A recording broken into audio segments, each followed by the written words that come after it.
Assalamualaikum warahmatullahi wabarakatuh. Selamat siang, salam sejahtera untuk kita semua, para jurnalis, para wartawan. Pertama, terima kasih.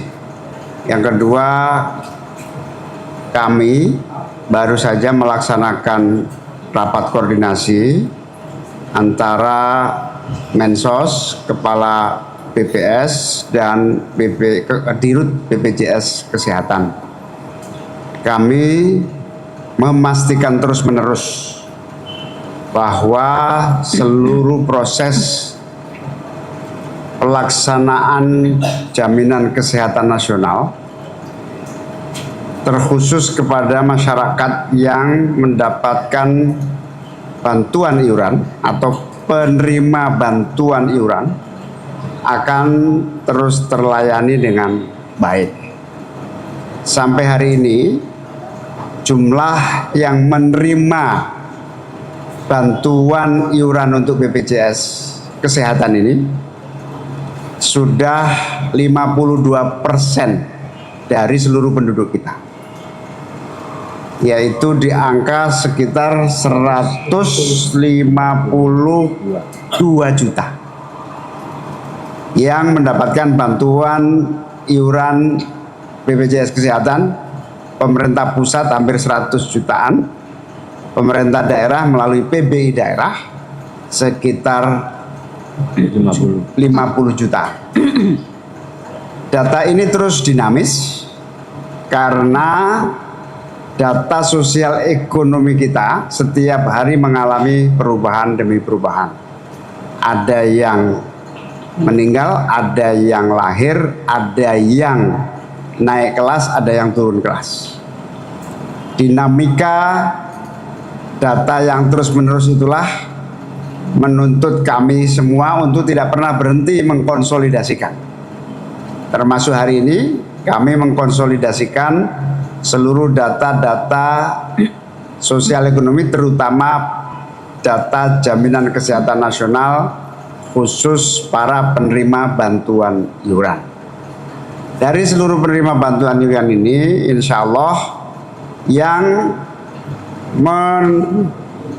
mengalami gangguan kesehatan katastrofik sekitar 106 ribuan orang sudah aktif lagi. Masih ada yang dinonaktifkan. Ini harus ada penjelasan bahwa penonaktifan itu karena masih ada yang tidak berhak menerima karena sudah maju atau sudah ekonominya meningkat, sehingga dinonaktifkan dalam kerangka agar penerima bantuan iuran ini tepat sasaran, yaitu penerima bantuan iuran pada desil 1 sampai 5. Sehingga kepada pemerintah daerah, apabila ada yang penerima bantuan iuran yang dicoret karena tidak berhak menerima, maka sebetulnya dialihkan kepada yang berhak menerima. Dalam konteks yang berhak menerima inilah dinamika data akan terus berkembang. Kita membutuhkan konsolidasi terus-menerus, terutama pihak kepala daerah untuk lebih proaktif lagi bersama kami di dalam terus melakukan penanganan dan pembaharuan data ini. Kami akan terus melakukan ground check, nanti Bu Kepala BPS akan menjelaskan, Pak Mensos akan menjelaskan, dari penerima bantuan iuran yang dinonaktifkan ini akan terus kita lakukan ground check, kepastian validitas keberhakan penerima bantuan itu sehingga tepat sasaran. Berikutnya kepada masyarakat penerima bantuan iuran ataupun yang dinonaktifkan dan betul-betul darurat katastrofik, rumah sakit harus menerima dan menangani. Kalau enggak, awas ada BPJS yang bisa mengontrol. Sehingga nanti semua yang darurat harus ditangani oleh rumah sakit dan berkoordinasi dengan kepada Kemensos, Dinas Sosial, dan BPJS Kesehatan. Saya kira itu pengantar saya, Pak Mensos, Kepala BPS. Saya persilakan untuk melengkapi. Terima kasih Pak Menko. Hari ini untuk kesekian kalinya Pak Menko melakukan rapat bersama kami hari ini dengan Kepala BPS dan Dirut BPJS Kesehatan untuk membahas dua hal penting. Yang pertama adalah soal data yang tadi sudah disampaikan oleh Pak Menko, di mana data ini menjadi hal yang paling krusial agar bansos kita tepat sasaran. Saya berterima kasih Kepala BPS telah menyajikan data-data hasil pemutakhiran yang makin hari, makin bulan, makin tahun, makin akurat. Itu karena partisipasi daerah dan juga partisipasi masyarakat luas.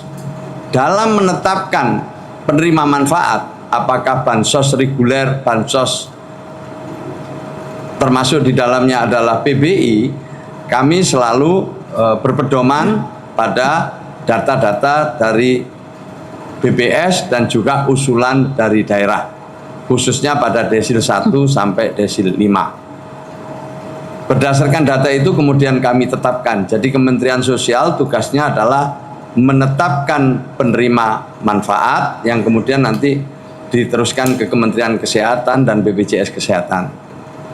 Kemudian yang kedua adalah mekanisme penyaluran. Tentu kita untuk urusan PBI hasil penetapan itu kita teruskan ke Kementerian Kesehatan.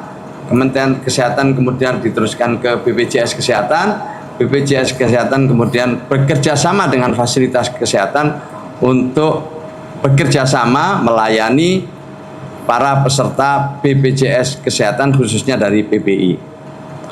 Nah, untuk supaya data kita lebih akurat sesuai arahan Pak Menko, kita akan terus perkuat ya mekanisme-mekanismenya.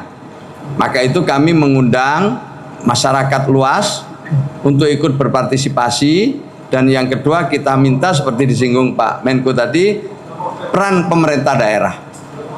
Jadi setiap kita itu punya kesempatan untuk memperbaiki data kita lewat saluran-saluran yang sudah disiapkan.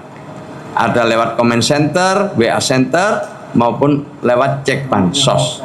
Saya kira ini, terima kasih Pak Menko arahannya hari ini.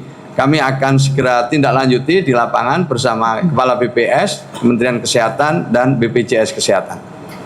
Ya, terima kasih Pak Mensos. Jadi pemutakhiran DTSCN setiap 3 bulan oleh BPS. Ya. Kemudian penerima PBI pemutakhiran setiap 1 bulan agar PBI tepat sasaran, dan kita akan memberi jeda hasil pemutakhiran itu untuk dikonsolidasikan pihak-pihak khususnya BPJS Kesehatan untuk dikonsolidasikan supaya tidak terjadi apa yang disebut kesalahpahaman. Yang berikutnya, masyarakat berhak mengajukan seperti yang disampaikan Pak Mensos, sanggah dan reaktivasi kepada 3 jalur. Jalur yang pertama cek bansos, jalur yang kedua call center, jalur yang ketiga ada nomor WA. Ini menjadi saluran sanggah bagi para peserta yang sebetulnya berhak tetapi dicoret karena sudah dianggap mampu. Selanjutnya saya persilakan Ibu Kepala BPS untuk melengkapi sebuah yang disampaikan Pak Mensos. Terima kasih Pak Menko PM atas kesempatannya melengkapi tadi apa yang sudah disampaikan oleh Pak Menko PM dan juga Pak Mensos, bahwa pada hari ini kami melakukan konsolidasi dikoordinasikan oleh Pak Menko PM. Dan tentunya sesuai dengan tugas BPS, kami akan segera melakukan ground check. Yang pertama adalah ini sudah mulai persiapannya, kami akan melakukan ground check kepada 106.153 peserta PBI yang dinonaktifkan tetapi sudah secara otomatis direaktivasi kembali, tetapi ini tetap akan kami ground check dan ini akan kira-kira selesai di tanggal 14 Maret. Kemudian yang kedua, tadi juga sudah disepakati bahwa keakuratan data ini menjadi sangat penting. Nah, oleh sebab itu yang 11.017.000-an orang yang juga statusnya dinonaktifkan, ini BPS akan melakukan segera ground check bersama-sama dengan Kemensos. Nanti kami di lapangan, BPS daerah akan berkolaborasi dengan PKH, pendamping PKH, dan juga kami akan merekrut beberapa mitra statistik. Ini akan kami segera selesaikan yang 11 juta ini dalam waktu sekitar 2 bulan. 11 juta ini kalau kita konversi menjadi keluarga, kira-kira sekitar 5,9 juta keluarga yang akan kami ground check. Kedua adalah tadi melengkapi apa yang disampaikan oleh Pak Menko PM bahwa di dalam cek bansos itu sudah dilengkapi dengan fitur untuk masyarakat bisa memutakhirkan desilnya dengan cara mereka harus memasukkan keterangan dan juga mengisi form yang sudah kami sediakan. Jadi fitur cek bansos sudah dilengkapi dengan fitur untuk pemutakhiran desil. Jadi masyarakat bisa segera aktif untuk melakukan pemutakhiran di sana. Kemudian yang ketiga yang dapat kami sampaikan juga bahwa keputusan Pak Mensos mengenai desil 1 sampai 5 adalah untuk PBI. Artinya data yang kami siapkan untuk mendukung kebijakan itu adalah perankingan atau pendesilan di tingkat nasional, bukan di tingkat daerah. Karena perankingan desil 1 sampai 10 tingkat nasional pastinya akan berbeda dengan pendesilan di tingkat masing-masing daerah.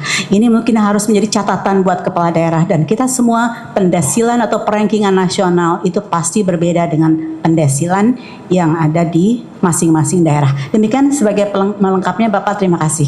Terima kasih Bu Kepala BPS. Jadi amat sangat clear bahwa masyarakat pun bisa melakukan updating desilnya melalui apa istilahnya fitur Usul sanggah.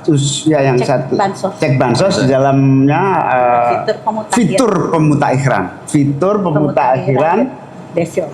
desil, fitur pemutakhiran desil. Ini penting untuk kepala desa, untuk kepala daerah, supaya betul-betul proaktif mendeteksi warganya agar desil yang terus berubah dan dinamis ini menjadi amanat penting agar tidak terjadi kesalahan. Sekali lagi ya, kepala desa, lurah, kepala daerah pada umumnya diminta proaktif dalam cek bansos pemutakhiran desil.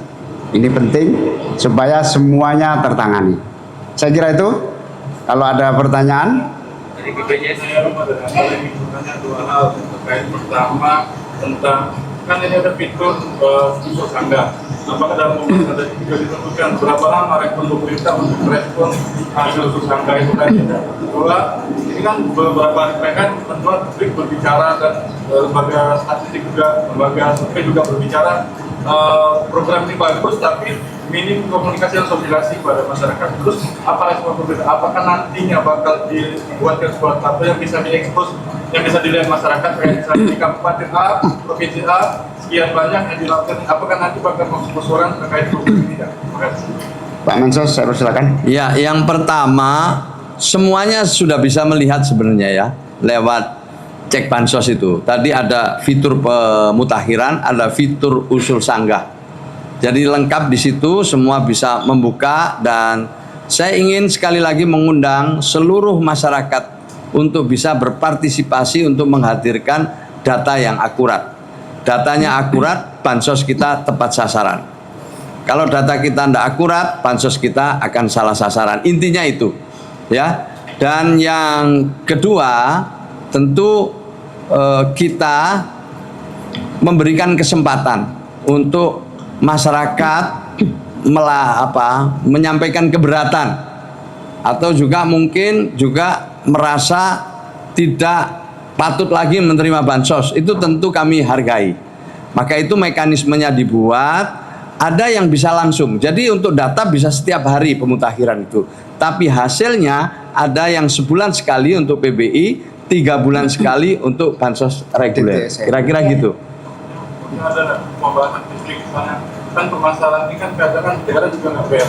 Terus misalnya pemerintah pusat untuk misalnya provinsi Jakarta dengan banyak sekian persen. Jadi mohon segera, tapi di publik ada Ya. Pasti kita akan terus memutakhirkan data kepada kepala daerah di seluruh Ya. Indonesia.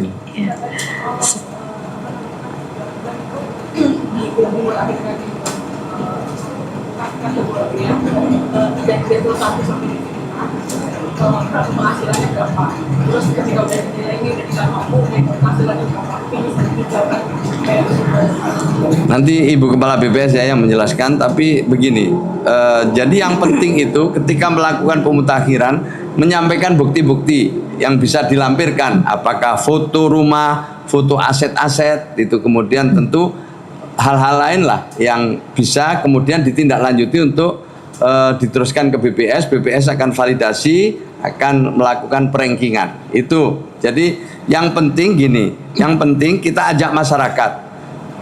Tiap bulan kita menerima usulan dari kepala daerah bagi daerah yang alokasinya kurang, Pak Menko.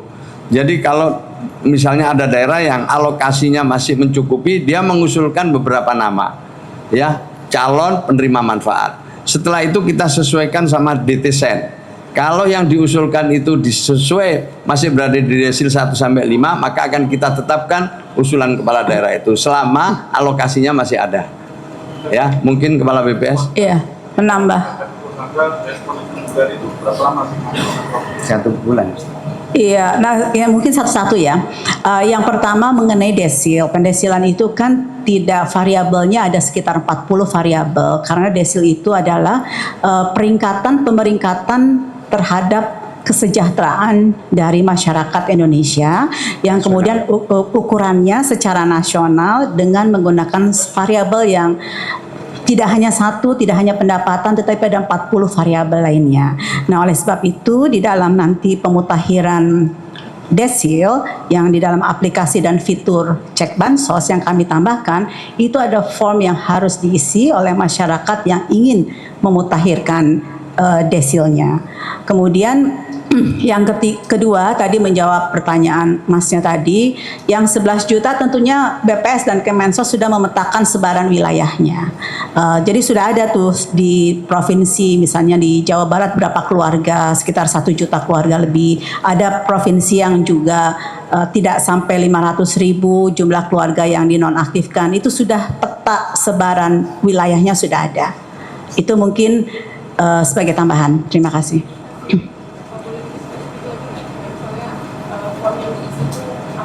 Apanya nanti masuk saja kepada aplikasi cek bansos, nanti bisa dilihat, ya. Di situ bakal merekrut mitra statistik yang dimaksud mitra statistik di daerah. Ya, kan kita punya mitra statistik karena setiap tahun BPS melakukan survei jumlahnya ratusan.